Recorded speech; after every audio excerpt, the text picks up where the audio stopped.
in between the relation between say Atma and Paramatma,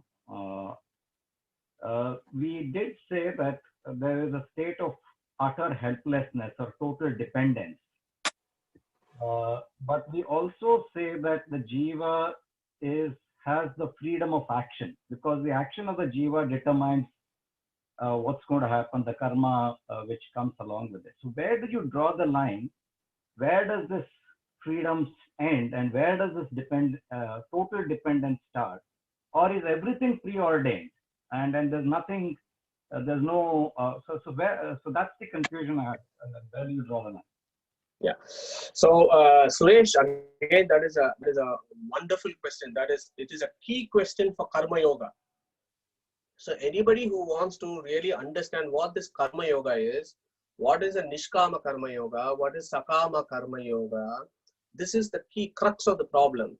If, for example, you're raising some fundamental questions.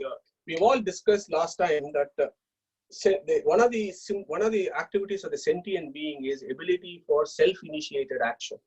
So when we had lectures around creation, there was one sutra called Rachana Anupapateshta Na Anumanam Om. So that is one of the sutras from Badarayana, where he says self-initiated action can come only from a sentient being. A stone cannot do a self-initiated action. So our philosophy starts there. So now we accept that the sentient beings have self-initiated action. Okay, the self-initiated action then gives you the concept of what's called the free will, whether the soul is able to act as per whatever it wants, whether it has complete free will or not. Okay, so this is the crux of the problem. Now, without dragging it for too long, the Vedic philosophy there is, yes, so there is again Veda Vyasa.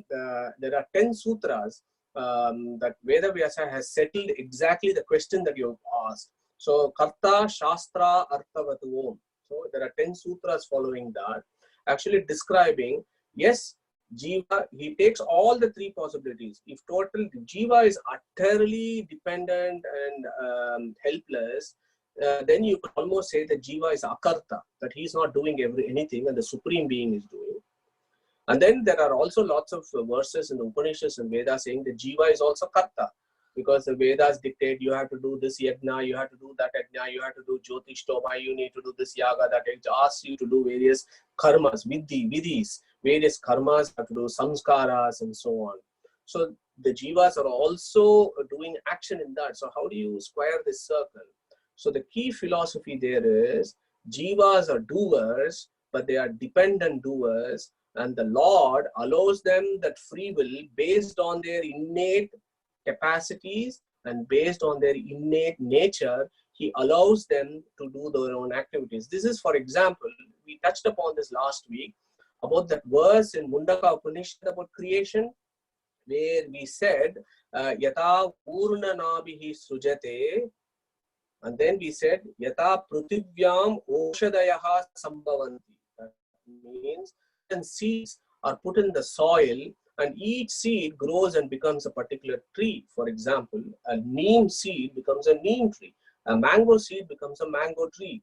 A neem seed can never become a mango tree. A mango seed can never become a neem tree. But still, a neem seed with its activity becomes into a tree and it performs its function based on its inherent capacity and attributes. And all that the Supreme is doing is allowing that nurturing environment of a soil, water, sunlight, and so on, so that this soul can then operate and then it brings forth its inherent attributes and its destination that it decides. So yes, free will is there, but in Vedic philosophy, it is called the dependent free will.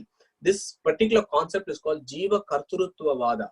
And it is a separate talk for discussion. So maybe in Karma Yoga, when we do next week, we'll spend some time talking about what this actually means. Where does the action of action comes from? Who performs the action? There are some Vedantic schools which says Jivas are inactive. They are attributeless, they are inactive, they don't do everything. Actions come from the brain and the mind.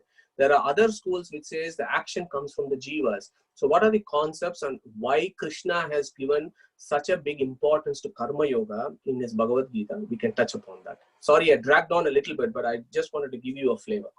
Thank you. Great question. HinduKnowledgeAcademy.com will celebrate Vedic culture and present its philosophies to the modern Hindu in an accessible format. Our ancient heritage is our greatest strength. Through preservation and dissemination, together let us spread positivity in the world. Thank you for listening and welcome to Hindu Knowledge Academy.